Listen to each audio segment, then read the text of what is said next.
Dr. Monica Gattinger, director of the Institute for Science, Society, and Policy at the University of Ottawa, has written a very, very interesting article entitled Canada at a Hinge Point on Energy and Climate, 5 Recommendations for the New Federal Government. I really want to talk to her about this. I think these are important ideas. Welcome to the interview, Monica. Thanks, Mark. I'm glad to be here. Look, you've got 5. Let's go through them one by one. The first thing that you recommend is take off the implementation binders. Canada tends to focus on the what of policy and has a persistent blind spot when it comes to the how of implementing it. That's an interesting observation. Well, I think it's something that has been percolating for some time in my own thinking. I really do think that Canada is at a hinge point on energy and climate. There's a far greater agreement among Canadians, industry, governments, politicians around the need to move on and take action on climate change, but also to capitalize on Canada's energy potential across, all energy sources. And then the question becomes, how do you make that happen? And on that implementation blinders piece, what I'm really referring to there is that, particularly on climate, one of the things that we do is I think we sometimes kind of conflate or confuse targets with action. And sometimes we confuse models with what's actually going to happen in the real world. So, we need targets. That's very important to set ambition. We need climate modeling to see, the way in which we can reduce emissions in terms of technologies and the economy and the like. But we also need to think about how do we implement all of that in the worlds of federalism, politics, communities, society, regulatory frameworks, and the like. Yeah, that's a tough nut to crack, and very often in Canada, it's also a problem because you've got the provinces that have to do the implementation, not the federal government. Okay, let's talk about number 2, which is move beyond technological innovation to institutional innovation, and that's not one that I think comes up in most, conversations about. Yeah, no, this is another area where I think Canada has had a bit of a blind spot. And, we put a lot of our attention rightly on technological innovation. This is going to be key to the future. Organizations like the International Energy Agency with their net zero by 2050 roadmap point to the importance of technological development and deployment. But what we don't necessarily focus on is what are the institutional and decision-making frameworks that we need to deploy all of that technology. So if you think, about energy projects, a lot of technological deployment is really about getting things built. And we know that when it comes to, putting in place new major energy projects, take your pick of whatever source, these are years long efforts. They can be decades or more in terms of getting from project conception to implementation. So what are the regulatory and decision-making frameworks that we can put in place to try to, make that more rapid, try to ensure we've got the confidence of Indigenous communities and others that are going to be needed to make this happen? And we kind of have a systematic blind spot on that front in Canada, I find. Now, the third one is something that's I've got a little personal experience with, which is developed integrated approaches for energy and climate policy. And a couple of years ago, we began to call our journalism, energy and climate journalism, because it's really two sides of the same coin. You can't talk about energy without climate, and you can't talk about climate without energy. I would agree. And yet somehow, Markham, we seem to do that a lot. So if you look at the federal level, for example, it's even built into the machinery of government. So there is a department that focuses on energy issues, Natural Resources Canada. There's also, of course, a department that focuses on climate issues, Environment and Climate Change Canada.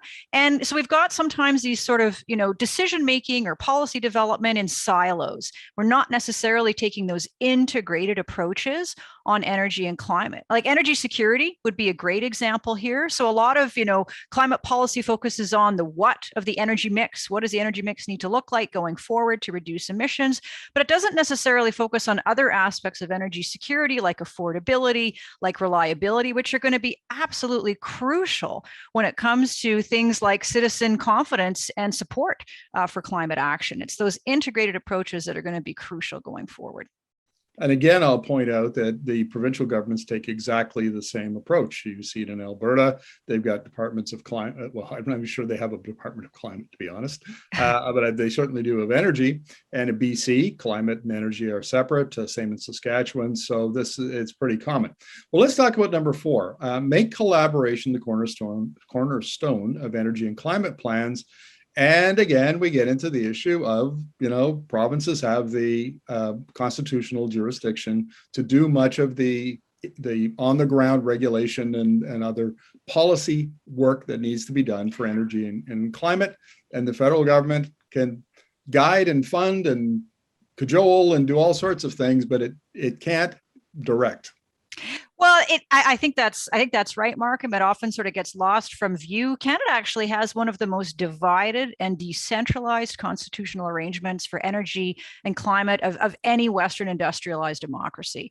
And that means certain things when it comes to the role of the federal government. But it's more than just that in terms of collaboration. If you think again about technology deployment, moving something from the lab bench to startup, to scale up, to widespread deployment, we don't always have those, what I think of as pipelines of collaboration to make all of that happen. And it's the federal government and the provinces for sure, but extend beyond that to Indigenous communities and governments, municipalities, industry, local communities. We don't always have that approach to things. We sort of assume all of this can be deployed somehow without the needed pipelines of collaboration to make it happen.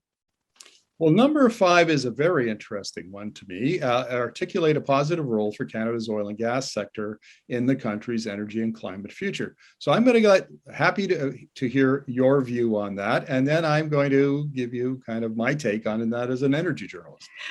Terrific. I mean, this is an area where I think we've really stumbled in Canada frequently. We've tended to have quite, black and white divisive debates over oil and gas. And we haven't really thought through, what is the role for oil and gas in Canada's short and long term? And here again, I would think of the International Energy Agency's roadmap to net zero that points out, even in 2050, according to that scenario, you would still see something in the order of 25 million barrels per day of oil being produced, something in the order of, 3 trillion cubic meters of natural gas. So, these are still going to be part of our energy system.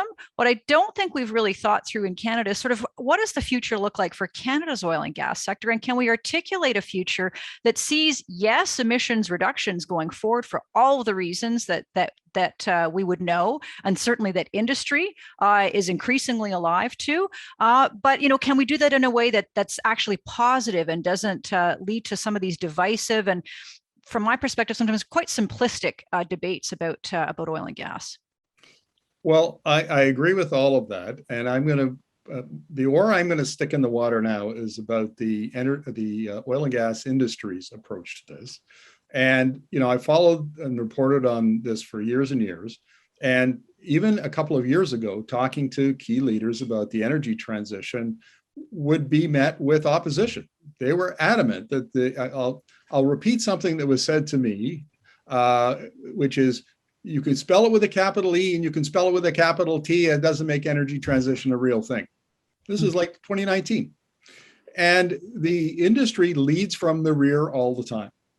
And I don't think it can do that anymore. And, and it has trade associations today that are still conservative and backward looking and not, looking ahead to a decarbonized energy system and all of the things that we've been talking about. So I would argue that one of the reasons we're polarized is because the industry itself is lagging. It's a laggard in terms of how it talks about energy, the energy future. It's a laggard in how it thinks about the energy future and about climate, and that there needs to be a big change down in Calgary in the head offices of the oil and gas industry. I agree that it has. In fact, I've written a book about it. And I write quite regularly about how there is a future for Canada's oil and gas in a low carbon world, and CEOs got to get on board. That's my little rant for the morning. No, that's I think a lot of that is fair, Markham. Where I would push back a bit is talking about the oil and gas industry like it's this sort of single monolithic thing. I think we have a lot of many different parts of that industry. For I also even think that oil and gas should be in some ways talked about separately. But if we're talking about, let's say, the oil sands, we do have companies who have, I've had similar kinds of discussions with folks in the sector over the years, but there are many companies that are more progressive on these issues. I can recall a conference we organized in 2015 where we had Steve Williams, the CEO of Suncor at the time, coming out and saying, we need a carbon tax in this country. That was 2015. That's 6 years ago. So there are companies that are seeing that things need to change. We do have the Net Zero by 2050 Pathways Alliance in the oil sands. So I think the question there, though, to my mind, is do people buy it? Right? Do people have faith or confidence that they will actually put the actions behind, behind the words? And that's, to my mind, where we're at this hinge point on energy and climate, that we have far more support in the country for climate action, but also far more, opportunities, I think, for the energy sector going forward. And that's oil, gas, hydroelectricity, nuclear, you name it. And can we capitalize on that in a way that will actually move the country forward and get durable progress? And this is where that taking off those implementation blinders is just essential. Monica, all fair points. And as always, I really appreciate your insights, and a very good article. I'll link to it in the YouTube description. Thank you very much for this. You're welcome. Thanks, Markham.